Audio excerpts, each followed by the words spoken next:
good jiu-jitsu is simple.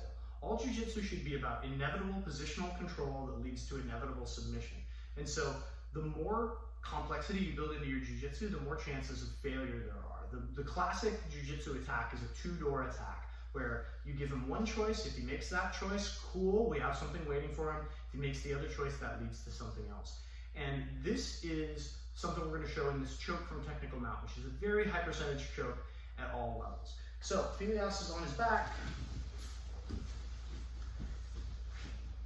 When he gets on his side and goes to tech, I'm going to make my technical mount transition. So I'm in my workspace here. All the details from the technical mount video apply. My back foot has active toes. My heel's in tight to his hip.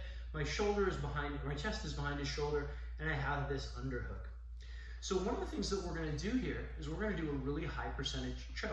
And the way that this high percentage choke works is I need access to his neck, right? So what I'm going to do is I'm going to open the collar, and this hand is going to contour to Ilias's neck. Then I'm just going to take the collar and feed it as tight as I can. So it's not my hand that's reaching. My hand rests against his neck, and my top hand feeds the collar. My other hand just comes to the lower collar, and watch my top elbow. So this, I don't have to pull it, I just have to stop it from slipping. But what makes this choke work is I'm going to simply take the point of my elbow to my hand. You see how easy that motion is, and you see how quickly he taps. The other thing too is that this really prevents the chance of escape, and we'll talk about why in a second. So we get to our workspace, and all the things that make technical mount work are stopping him from turning back into us, right? If he tries to turn back into me, I have my foot that I can push with, I have my chest that I can block his shoulder with, and I have my leg that traps him in place. If he tries to roll, don't do this, but if he tries to roll away from me, we just take the back, right? Because he's going to expose the back to us. So again, two-door jiu-jitsu. If he rolls away, we take the back. If he stays here, we attack the technical mount. So why would Ilias let me get access to his neck? Maybe he knows I want to take his back. And so to take his back, I need this, right? So he feels that, he knows it's bad. He knows I can either take the back with it or roll it like this and attack his arm with it. So a lot of times when you reach for this hand, he's going to move the hand away. And as he moves the hand away, that's where our choke comes in. So contour, I fold the gi, my thumb contours to his neck, and I put the lapel in my own hand.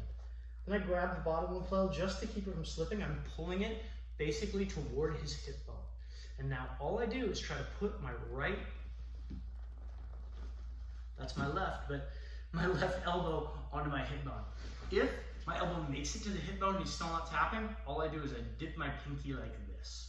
It's just very, very gentle motion. I'm not using almost any strength whatsoever to do this.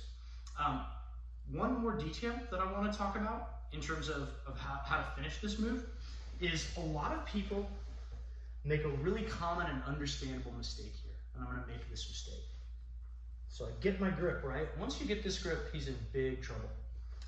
Now, a lot of times people treat this like a garrote wire, and they do this. Now, can this work? You guys feel like you need to tap? Yes. Right? Here's the thing though, you guys put your back on the mat. Now I've lost it.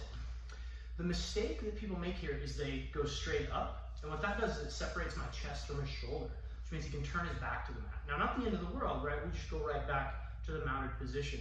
But we don't want to let him out of the tight choke by making an error. So instead of, without Ilias in there, go ahead and sit up with me. So instead of this, where you see we're extending our arms straight, which is not usually a good idea in jiu-jitsu, this makes us weak. And my posture creates space. Instead of that,